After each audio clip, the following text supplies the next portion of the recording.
The Apple Watch Series 10 is here. It has the biggest display ever. It's also the thinnest Apple Watch ever, making it even more comfortable on your wrist, whether you're running, swimming, or sleeping.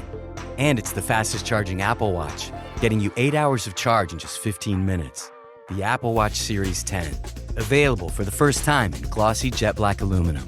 Compared to previous generations, iPhone XS or later required. Charge time and actual results will vary. You're listening to Away with Words, the show about language and how we use it. I'm Grant Barrett. And I'm Martha Barnett. We heard from Amanda Fair in Evansville, Indiana, and she writes, I saw my parents over the weekend, and my dad used a phrase that I hadn't heard in a while. And when he said it, I actually had to take a step back and think about what he was talking about. My entire childhood, they called our garbage disposal George. I also referred to our garbage disposal as such for most of my life, but when I moved out, I fell away from it. As far as I know, they didn't have a disposal with a brand that was similarly named, but they used it as a proper noun and a verb, like, just put it down, George, or I'm done, you can George it, or we need to run George, it has a smell. Make sure you run cold water when you turn on George. Amanda says she still chuckles when she thinks about it, but she's curious whether this might be, say, a small German family inside joke, and if there are any other strange names that people call their household objects. So they named their garbage disposal George, like Yes. It was the monster under the sink eating their refuse. Right. Wow. Yeah. That's fun. Because it's like a cookie monster-like thing, only it doesn't eat only cookies. Right, and George has his thing that he does. I think we can at least rule out the German inside joke because garbage disposals just aren't a thing in Germany. I think in lots of municipalities they're outlawed. You just don't find that in a lot of Europe, actually. Yeah, much of the world, they're often really pleased to find them in the United States, in Canada, where they're often called incinerators. Yeah, there's some question as to how environmental they are. But the other question is, are there people who give names to their household appliances? And I was trying to think of that. My mother was a school teacher, and I remember that they had a radiator in the classroom that they all called Herman because she used to tell them that the clanking in the radiator was some guy named Herman. But That's good. Did you ever I don't have anything like that, but... I'd love to hear from the listeners, though. I bet people do. Humans name things, right? Yeah, definitely. We'll name the clouds, we'll name the bugs, we'll name our cars. But what's the odd, weird thing that you name around the house that everybody now calls that name? 877-929-9673 or email us words@waywardradio.org. Hi, welcome to Away with Words. Hi, thank you. Hi, who's this? This is Emily. I'm calling from San Diego, California. How you doing? What can we do for you? Well, I'm calling because I grew up with this pretty silly word, which is nicket, meaning the opposite side of a joint, like the soft part inside your elbow, like if your elbow's the point, the inside is the elbow nicket. And it's one of those words that my family always used and no one else had ever heard of. And I wondered if it was a actual term that anyone has used or if it's just a weird family strange thing that somebody made up once. So, nicket, if I were to look that up in the dictionary, how would I spell it? Well, that's a good question. Sometimes we spell it with an N, but sometimes it's KN. So I'm not really sure. I've never seen it written. So in my mind, it's KNICKET.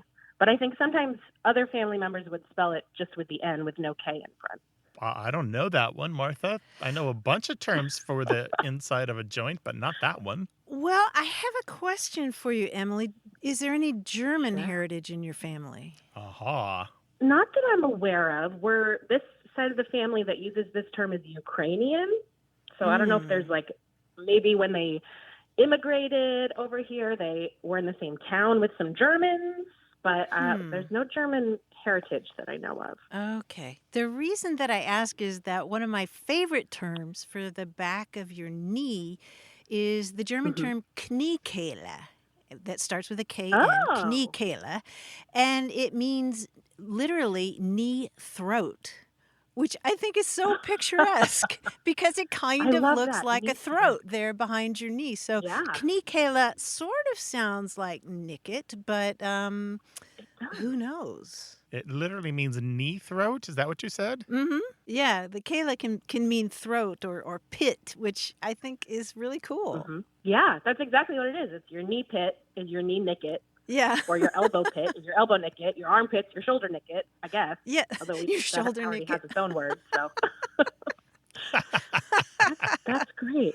I like It's that. possible it's related to that. That's a good guess, Martha. Well, thanks. Maybe. Well, thanks for that. I'm going to pass that on to the family. For the elbow, the opposite side of the elbow, I know a bunch. Some people call it the just, obvious things like the crook of the elbow or the crook of the arm, inner elbow, Mm-hmm. crease of the elbow or elbow crease. But there are medical terms for that one.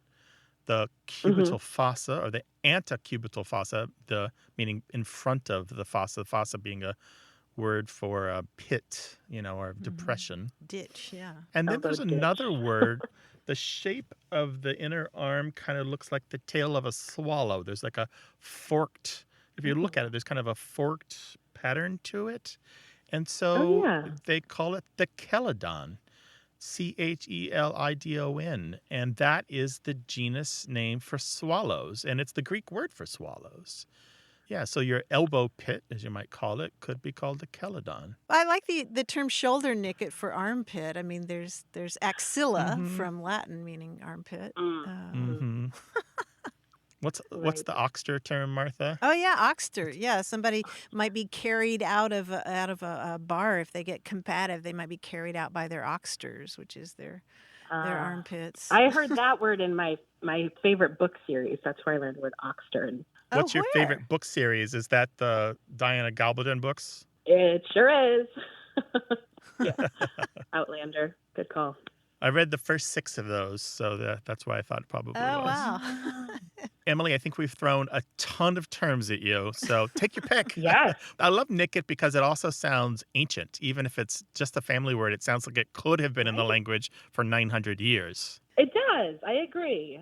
Yeah. Or maybe it's like a little nick out of the back of your your leg. That's true. I don't know. But Yeah. Emily, the super cool thing about this show is that if somebody else calls it a nicket, we will hear about it. Well, I'll take this to the family Zoom and tell everyone what you guys had to say about it.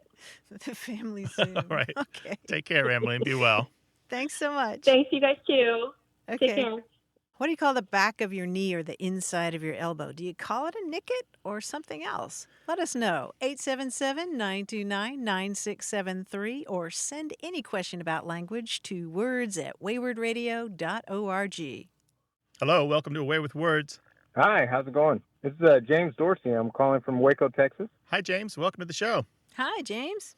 Last summer, I was walking the trail, Appalachian Trail, and I had started from Maine. Normally, you walk the trail from Georgia to Maine, but I started from Maine going south to Georgia, and within my first 2 or 3 days on the trail, quickly realized they do pretty good with marking the trail with blazes. The first long distance trail I'd ever hiked before, and so thought it was really cool how well the trail was marked. You could probably do it without a map; you just need a compass.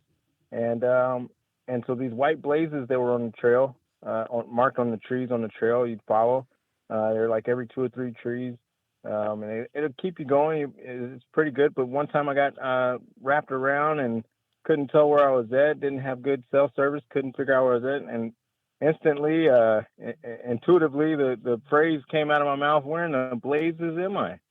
And, immediately, I was like, wait a minute, is that where this comes from? Is that where that phrase came from?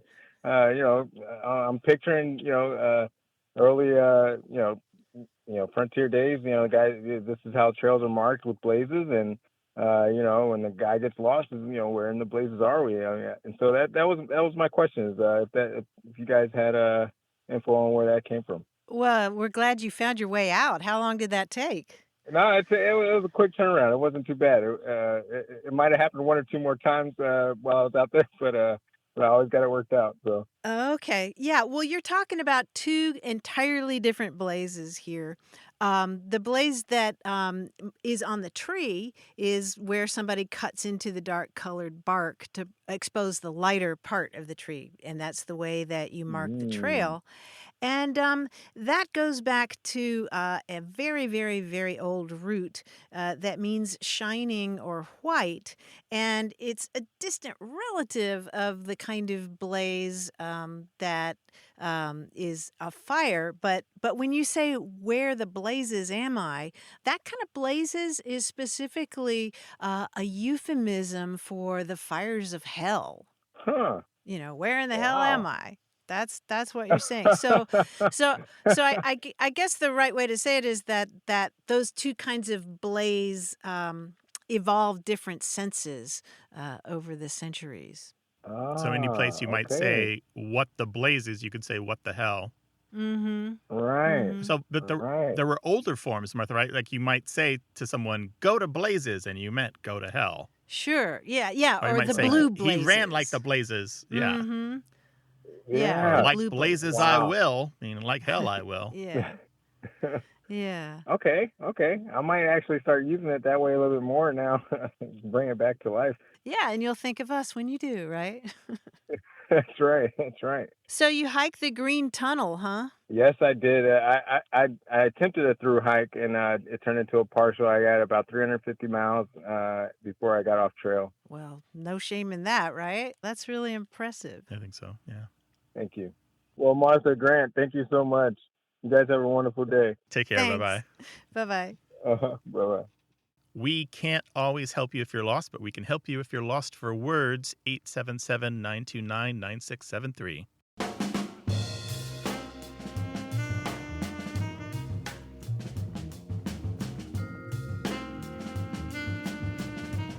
Not long ago, we had a conversation with Melinda, who had moved to the Chesapeake Bay area of Virginia, and she noted that people referred to her as a come here. That's a transplant to the area. You remember that conversation? Yeah, so a come here is from away. They're an outsider, a newbie. They're not born here. Right. And it turns out that there are lots of terms for that in different parts of the country. We heard from Sarah Wilcox, who said, here on Cape Cod, we have a similar term, wash-ashore. A wash-ashore is any person who lives on Cape Cod but was not born there. So even if you've lived on the Cape for 50 years, you're still a wash-ashore.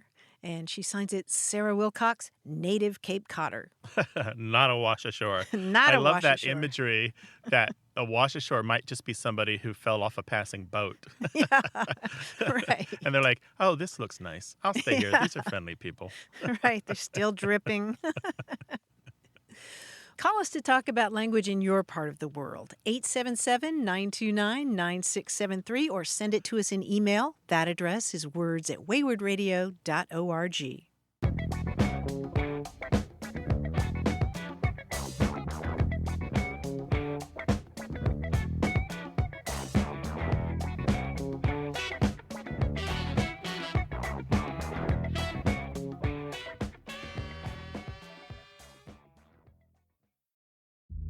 Build a routine with Ollie that supports your wellness needs, like getting your daily vitamins and minerals with Ollie's multi-gummies, or keeping your mood upbeat with all the vitamin D in Hello Happy.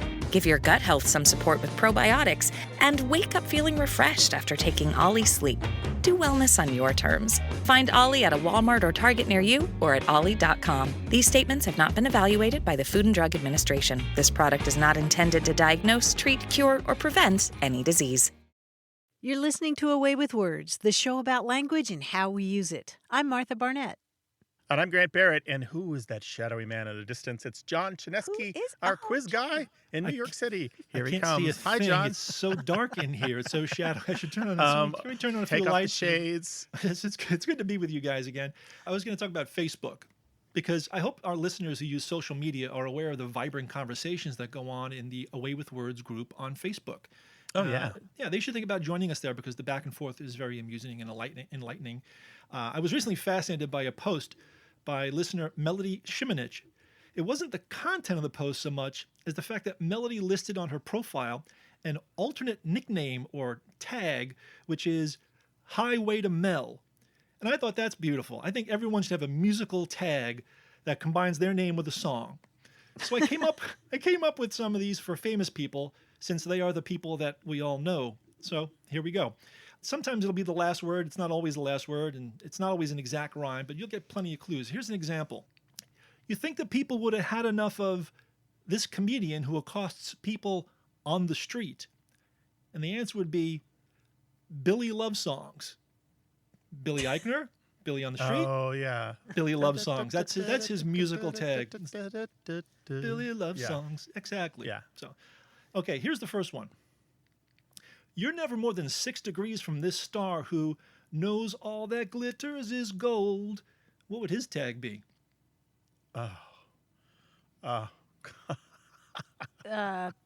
If this is prog rock, you can count me out. Wait, is this Stairway to Kevin? Stairway to Kevin. Yes, that's it. Now you've got it. All right. Oh, I was trying to recognize your melody. That was my mistake. Yeah, my melody is often my problem. We'll keep our fingers crossed. How about this one? Now, the first African-American Secretary of State could have had it all, and maybe he did, according to Adele. Colin Powell. Rolling in the deep. So, Colon in the deep. Colon in the deep. That's right. Colin Powell, rolling in the deep. This actor and director's iconic Medea character is rising up to the challenge of her rivals. It's the Eye of the Tyler. It's the Eye of the Tyler, yes, instead of Eye of the Tiger by gosh. Survivor. Eye of the Tyler. Tyler Perry. All right, here's the last one. Finally, it's been a while since this Emmy-winning comic actor has been young and sweet, only 17, but we think he's still in a good place. Oh, Dancing Dancing Queen. For Dancing Queen, yes. Ted Danson. Dancing Queen. Those are the little musical handles I've come up with for some famous people. So, They sure are. thank you, Melody, for inspiring that quiz. She'll be delighted to hear it, I'm sure. And we do have a very active Facebook group. Come down, talk about language, and share the love of words and books and literature, reading and writing, speaking, and join a community of listeners who likes the same things you do. Find us on Facebook. Just look for A Way with Words. You can also call us 877-929-9673. Hi there, you have A Way with Words. Hello, this is Colin calling from North Hollywood, California. Hey, Colin. Hi, Colin. How you doing? Hi. Terrific. How are you two? All right. What's happening? Okay, so I've got a pretty niche question for you. I'm a bagpiper. Typically, I actually use the instrument in a slightly different fashion than most people would. And I actually play those bagpipes or bagpipe on a 10-foot unicycle. I'm sorry. You play the bagpipes on a 10-foot unicycle. You're not the guy who also dresses up like Darth Vader, are you? No, believe it or not, that is a different guy. Okay. But anyway, after all the years that I've been playing, I've never known the right way to say the instrument. For example, it has 3 pipes coming out the top, but it is also a singular instrument. Which then begs the question, is it called a bagpipe or is it called bagpipes? And when referring to myself playing, should I say I play the bagpipe or I play the bagpipes? Bagpipe, singular, or bagpipes, plural? Okay, I'm going to answer your question, just get it out of the way, and then I have questions for you. All right, so Sure. pipers, as far as I understand it, I've met some pipers before, usually prefer the plural because you have more than one pipe. You have the 3 pipes on top, therefore, and you have 1 bag, but 3 pipes, therefore, it is you bagpipes. You play the bagpipes. However, both are correct, and you can say whichever you please. But pipers in the community generally prefer to play the bagpipes with an S. I see. How about that? Interesting. So my That's great. question for you is, can you do an amazing skirl for us? SKIRL. This is the shrill sound. Can you just make your pipes shriek and wail for us? Oh, I mean, that's what I do pretty much on the regular. on a unicycle. And are you like holding your pipes now? Like I'm imagining like Dr. No and the cat. Yeah, I treat it well. It treats me well. Are you going to play for us? I thought you guys would never ask.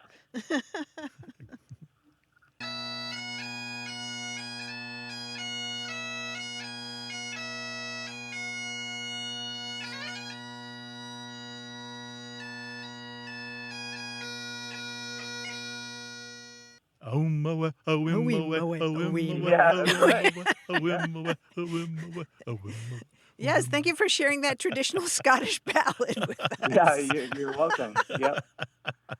So, Colin, I'm just curious. Yeah. Do you ride your 10-foot unicycle around your neighborhood playing the bagpipes, or where does this occur? So I actually perform a one-man circus comedy show, and I, do the bagpipes on the unicycle, and I also do some acrobatics and juggling and funny dancing, and I wrap it all up into a nice, neat little package and present it to the world. Oh, that's lovely. Kilted Colin is the name of this act, I guess, that I perform. Okay. Kilted Colin. Well, thank you, Kilted Colin. That was lovely. Thank you for sharing your music with us, and thank you for asking your question. And call us again sometime. Sounds like you lead a mysterious and interesting life. Yeah, it is definitely a different path than most lead, and I'm very fortunate. All right, bye-bye. Take care of yourself. Thanks, guys. Thank you. Bye-bye. Bye-bye. Bye.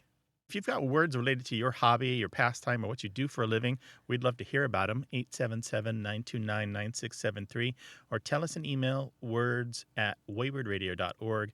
Or tell everybody on Twitter @WAYWORD.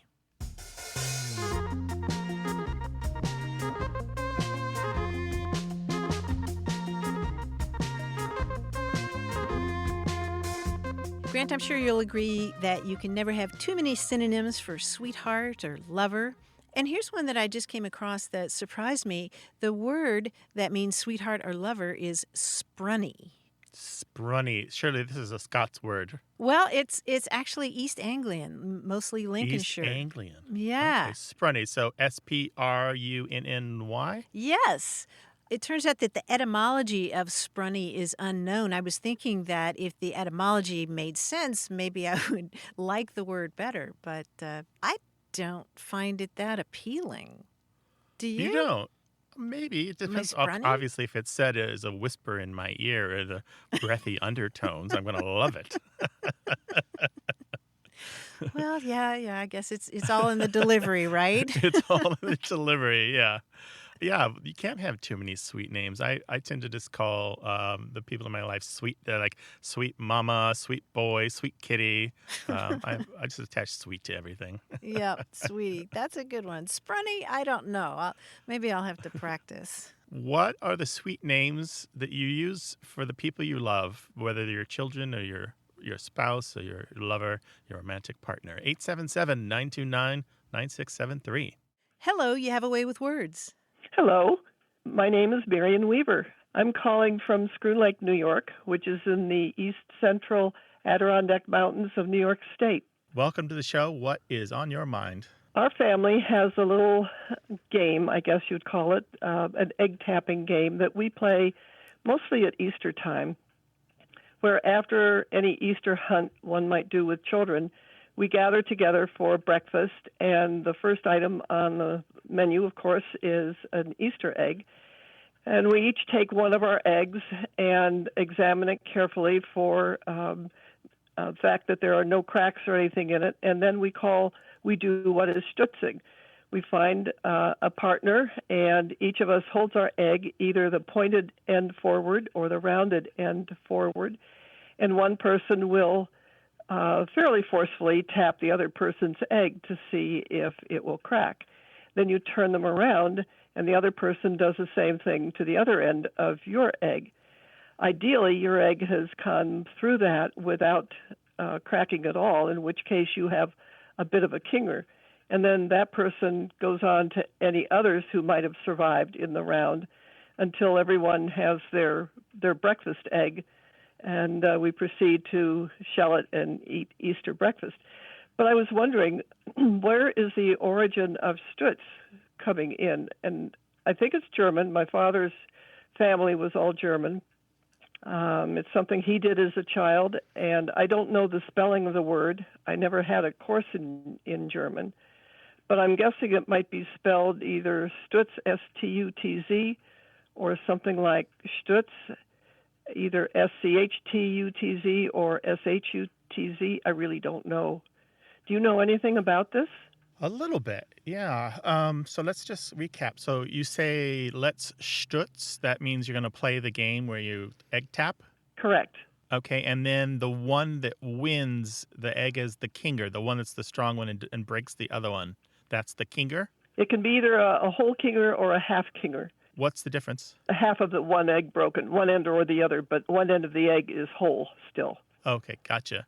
And so egg tapping isn't something that's done that much in the United States anymore. Does the younger generation of your family still do it? Yes, we've carried the tradition on. I'm sort of the matriarch now, but I know my children do it. And some of us, even if we have to hard-boil eggs, we'll grab a couple of eggs and play the game just by ourselves, just for the fun of it. It is still known in Europe and definitely was and is practiced in Germany and Austria. Eierpecken is one of the words for it, meaning egg pecking. Lots of names for it: egg tapping, egg packing with an A. And for a lot of people, they're thinking, oh, this reminds me of the game Conkers, which is a very similar game you play with chestnuts. Also sometimes called bully in Scotland, where you knock two chestnuts together, sometimes on a string, to see which one breaks first. And the reason I brought up the chestnuts game is that there may be a connection here to the language that you're using in your game. Because in one book of children's folklore, published in 1969 by Iona and Peter Opie, who were great folklorists of children's folklore, they report that in Plymouth and Cornwall in the UK, a one-kinger was a chestnut that had beaten one other opponent in conkers. How about that? So it's a very similar language, a one-kinger. Now, as far as stutz, I have about 15 German dictionaries here I don't know of a word stutz. I looked under a variety of different spellings, but what I do know is that there is a verb schützen, S-C-H-U-T-Z-E-N, with the umlaut on the U, and it means to protect and defend. And if I understand this correctly, the imperative form where you deliver it as a command is schütze. So perhaps what was originally said generations ago was a command to defend or protect, as kind of like the order to begin the game, schütze.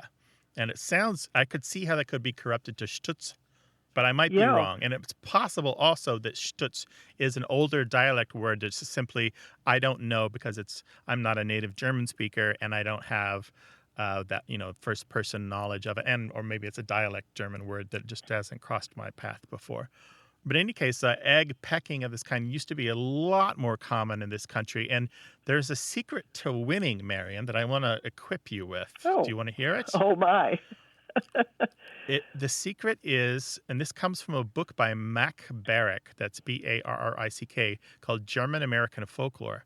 And Mack says the secret traditionally is to get a guinea hen egg, because they are virtually unbreakable. They have a much thicker shell, and they're almost exactly the same size as a chicken egg.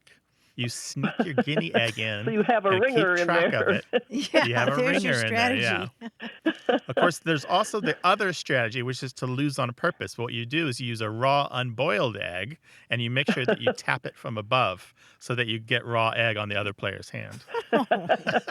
Well, we would be able to tell if it were a raw egg or not, because all you have to do is get it to spin.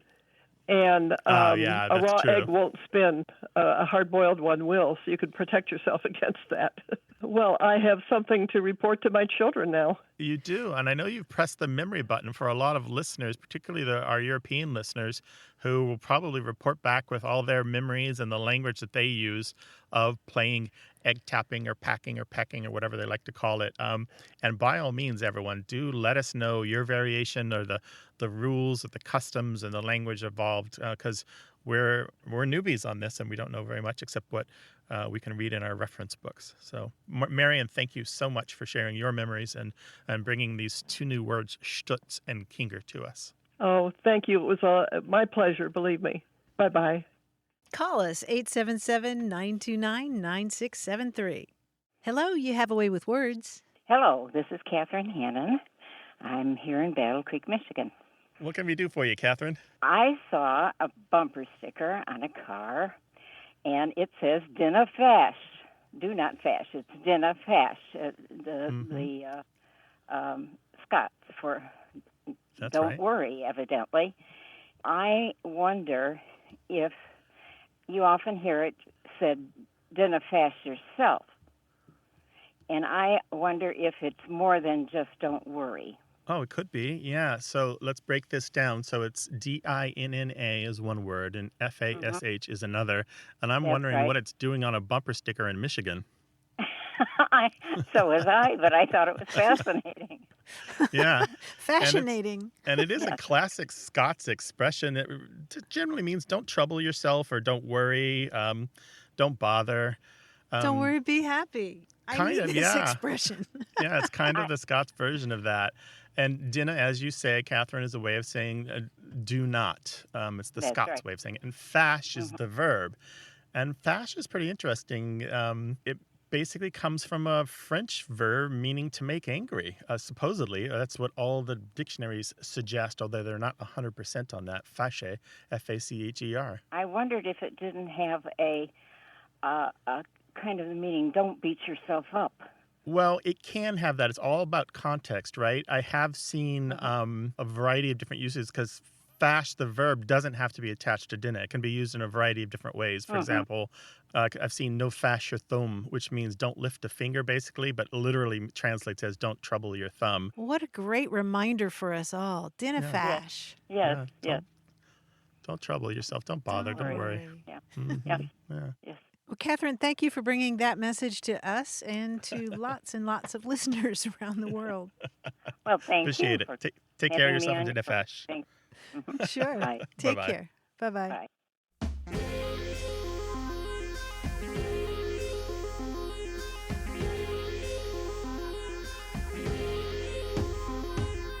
Here's a Norwegian idiom I quite like, and it sounds something like "o very pling i bollen," which literally means to be a ping in a bowl, and it means to be empty-headed or stupid, and you can just hear that pling in a metal bowl. What is that saying we talked about? Empty tea kettles make the most noise. Yeah, we have a couple different expressions like that about the nothing in his head but an echo. Oh yeah, right. You know, I can just picture this metal bowl and a pling, and that's all you are. 877-929-9673.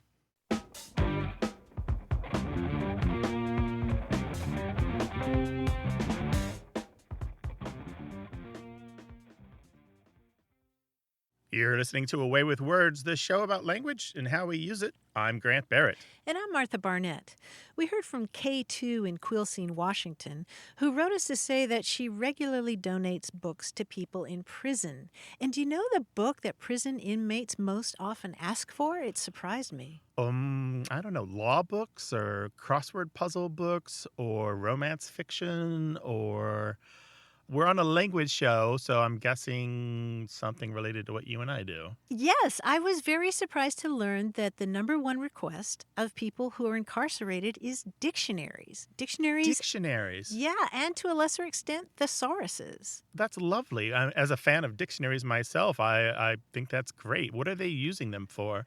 Well, a lot of people are using them when they're taking college correspondence classes, or maybe they're writing to family and friends and they just want to look up a word, or maybe they're learning English for the first time as a second language. You know, Malcolm X, in his autobiography, said that he taught himself to read and write in prison by copying page after page from dictionaries. That's fantastic. Yeah, I could see, having the time and the will to improve your knowledge of the language. You have all these very concrete reasons to perfect your language. I need to write to my family to express my love for them. I need to write to my lawyer to express my interest in pursuing this case.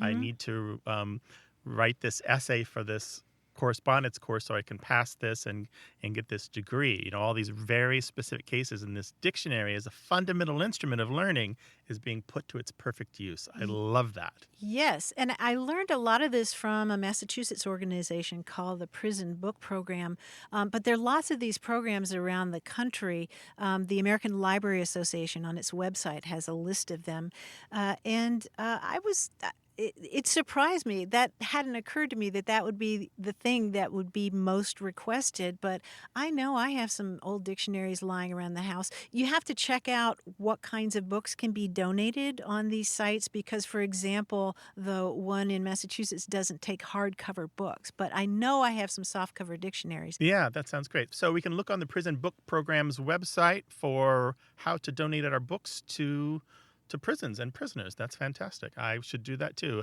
because believe me, I have way too many books here. Why does that surprise me? And dictionaries, I'm sure. Whether it's donating books to prisons, building little libraries, teaching people to read, or anything else related to literacy and learning and books, we'd love to hear about it. Tell us about your works in the world. Tell us about how you're teaching the world to communicate better. 877-929-9673. Email words@waywardradio.org or talk to us on Twitter at Wayword, WAYWORD. Hi, you have a way with words. Hi, it's Suzanne Bernard in Tallahassee, Florida. Hi, Suzanne. What's on your mind? Hi. My dad had a phrase that he would use with the family often, and I've said it to my husband. He's never heard it before. He thinks my dad made it up, so maybe you can help me with it. Dad would often say, let's go knock the stink off. Let's go knock the stink off. What did he mean by that? He was a Brooklyn man, and so I think some of the street phrases were kind of strange. Knock the stink off meant, let's go out and do something. We're inside too long. We got to get out, got to get some fresh air. Yeah, I think we can help you a little bit with that. We've gotten some correspondence a few times over the years on this. I don't think we've ever tackled it on the show. I see that Linda in Chesapeake, Virginia, said that her mother used to tell the kids in her family to blow the stink off when she wanted them to go out and play. And then Katie in Tok, Alaska, who grew up in Minnesota, reports that her mom used to say, chase the stink off for the same reason. So you are not alone. So we know then that it wasn't just your dad. Digging around, it kind of seems like we might revise that old aphorism and say that kids, like fish, begin to smell after they hang around the house too long. Mm-hmm. Kids, right? Guests, and fish, right? Kids, guests, and fish. Yeah. But I don't necessarily think that it actually means that they're emanating odors. And it sounds like that's not the way your dad meant it either, right? I think it's really just about more like the idea of raising a great stink or kicking up a stink, particularly related to kids. Now, in your case, it sounds like it was just about being around the house too long and being kind of stuck in there. But kids in general, the idea is that then they raise a great stink, they're causing a ruckus, and so they want to take that ruckus or that stink outside. But also in your dad's sense, there's also the idea of a stink meaning a bad feeling or a bad mood or a bad history. For example, we might talk about somebody getting the stink off of them after a scandal by doing some good deed or some good act. And that goes back well into the 1800s. And so all of these together make me think that really you kind of I think you brought us the sense and good understanding of the term as the way your dad used it. When he talks about knocking the stink off, he's really saying, let's just shake off this kind of the doldrums and this lassitude and this sense of nothing happening and go out into the world and experience something good. Sure. And I know him growing up in Brooklyn, so I'm sure that came from his childhood, and he just continued it with us. Yep. So definitely not just your dad. It's got a history. That's good. He was a rather colorful man, so I'm glad to hear there's a history behind this phrase. Thanks for bringing it to us, Suzanne. It's a good one. Maybe it will trigger some memories for some other people who say, oh, yeah, I remember that from my youth. I think we can all use it these days. I think it will. Yes, I'm going to go knock the stink off myself. Thank Yeah. you. Okay. All right. Bye-bye. Thanks, Suzanne. Bye-bye. Bye. Thank you. 877-929-9673.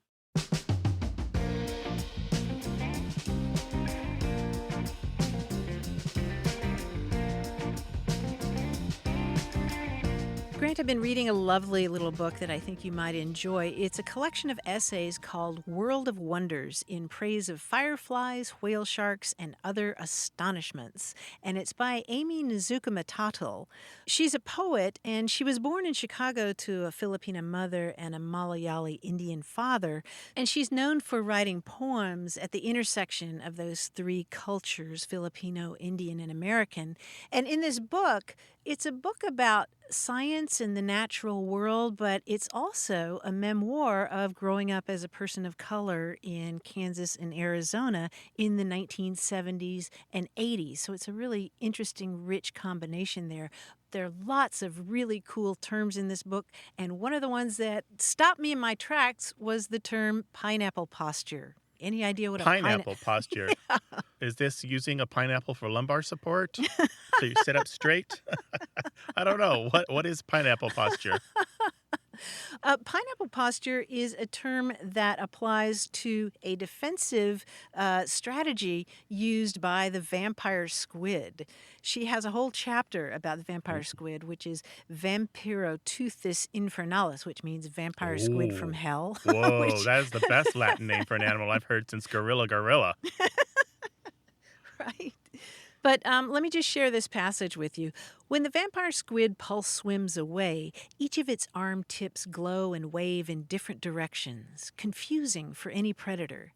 To make an even more speedy getaway, the squid uses jet propulsion by flapping its fins down toward its mantle and simultaneously blasting a stream of water from its siphon, all of its arms in one direction. In the next stroke, the squid raises all of its arms over its head in what is called a pineapple posture. And so, of course, I had to go online and look at pictures and video of pineapple postures, and it is so cool. I can imagine it. So it's the round-bodied shape, and then the tentacles are arms upward, kind of like the leaves on a pineapple. Yeah, that would scare me How off. about that? And they are fascinating colors, right? The vampire squid? Yeah, they're really beautiful, like pink. Oh. So what is the book again? Yeah, that book again is World of Wonders in Praise of Fireflies, Whale Sharks, and Other Astonishments, and it's by Amy Nzuka-Matatal. Thank you, Martha. If you are reading something exciting that's got words or a particularly great passage that you want to share, we would love to hear about it. 877-929-9673, or send us the link to the book and the paragraph you like to our email address, words@waywardradio.org. Hello, you have a way with words. Hi, this is Jackie, and I'm calling from Chesapeake, Virginia. Hi, Jackie. Welcome to the show. When I was growing up in Cincinnati, we had a little store on the corner of our street that I would walk to all the time and buy pop and candy or whatever. And we always called it a pony keg. And there were other ones like around in the neighborhood and everything. They aren't there anymore, but I haven't heard that term in a long time.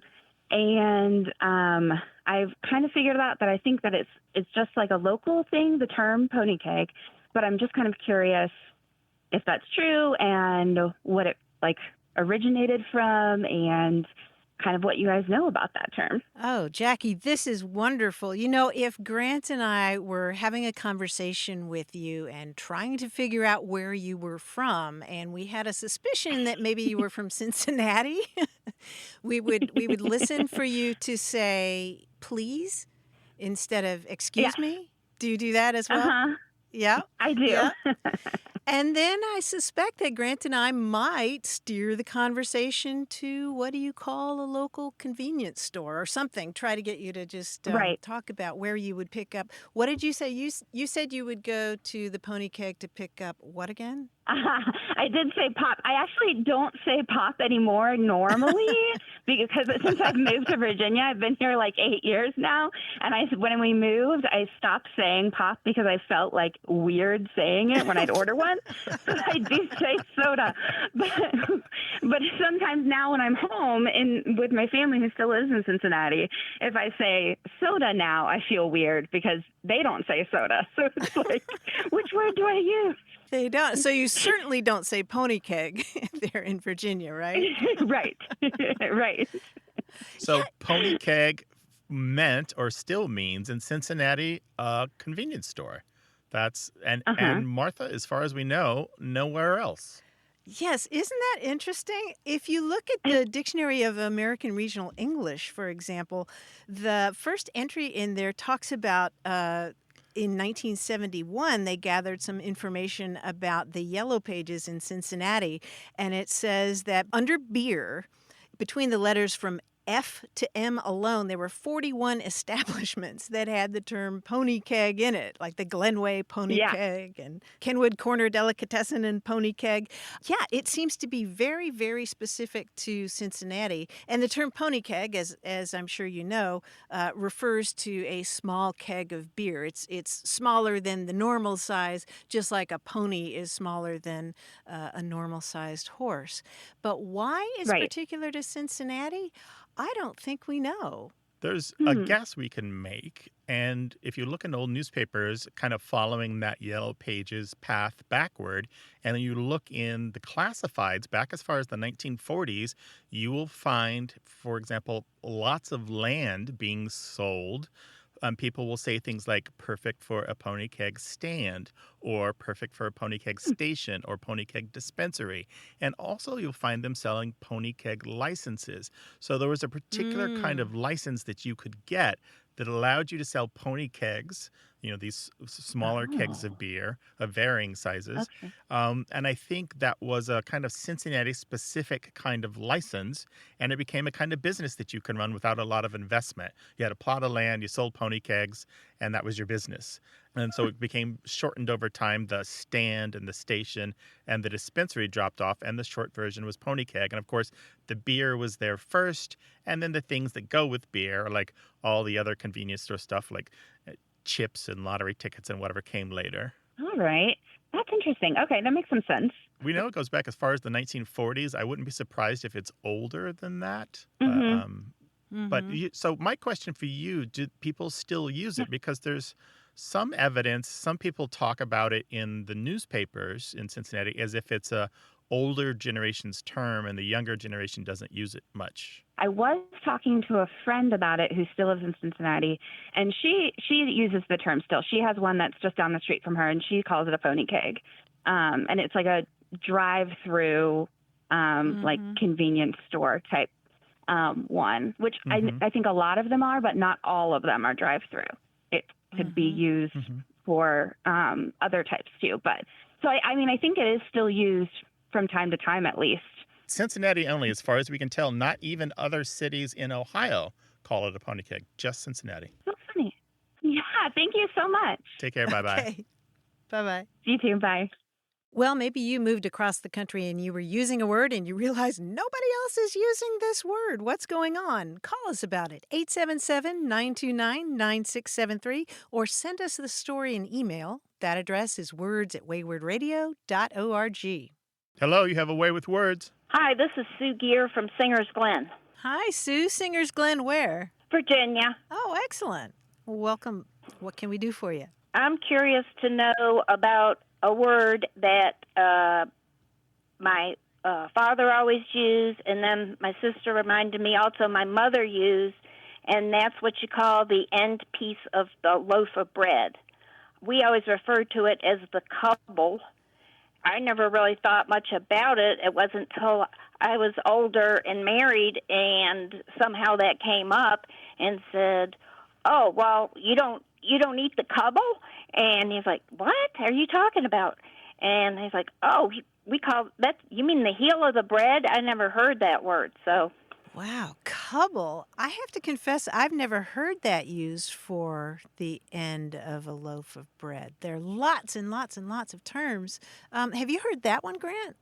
Cobble? No, so that's That's Sue. That's Cubble. I assume that's the way it is. It's nothing that I had spelled. We didn't have that as a spelling word in class or anything. No, that's a new one on me, but lots of people have family words for that. Absolutely. For the end of the loaf, the last piece. The heel is the usual word in the United States. Right, correct. A lot of them have to do with parts of the body, like Grant mentioned the heel. Some people call it the bread butt or the nose. Right. Or the elbow. Yeah, in Spanish, the word is codo, which means elbow. There are a lot of family words, as Grant mentioned, like bunts and tumpy, and then there are words that come from people's different heritages, like skalk, which comes from Norwegian for the end of the loaf of bread. So you have terms like bunts and skirk and krunka and truna and tumpy and canoes. One of my favorites is from Scotland. In Scotland, some people call it the outsider or the outsider. Oh, well, maybe it's like, everybody has their own name for when they were a kid, what their bottle was, or their blankie, your nunny, or whatever. Yeah. Yeah, that may have been what happened in your family. I guess so. Yeah. Yeah, we're just not coming up with anything that sounds like cubble. But you can have it, and it can be yours, and you can love it. Thank you. And I will eat it. Thank you for calling. You're welcome. Thank you. All righty. Bye-bye. Bye. What do you call the end of a loaf of bread? That one piece. Is it the butt, the heel, something else? So let us know. 877-929-9673 or words@waywardradio.org. Thanks to senior producer Stephanie Levine, editor Tim Felton, and production assistant Rachel Elizabeth Weisler. You can send us messages, subscribe to the podcast and newsletter, and catch up on hundreds of past episodes at waywardradio.org. Our toll-free line is always open in the U.S. and Canada, 877-929-9673, or email us words@waywardradio.org. A Way with Words is an independent production of Wayward, Inc., a nonprofit supported by listeners and organizations who are changing the way the world talks about language. Many thanks to Wayward board member and our friend Bruce Rogo for his help and expertise. Thanks for listening. I'm Grant Barrett. And I'm Martha Barnett. Until next time, goodbye. Bye-bye.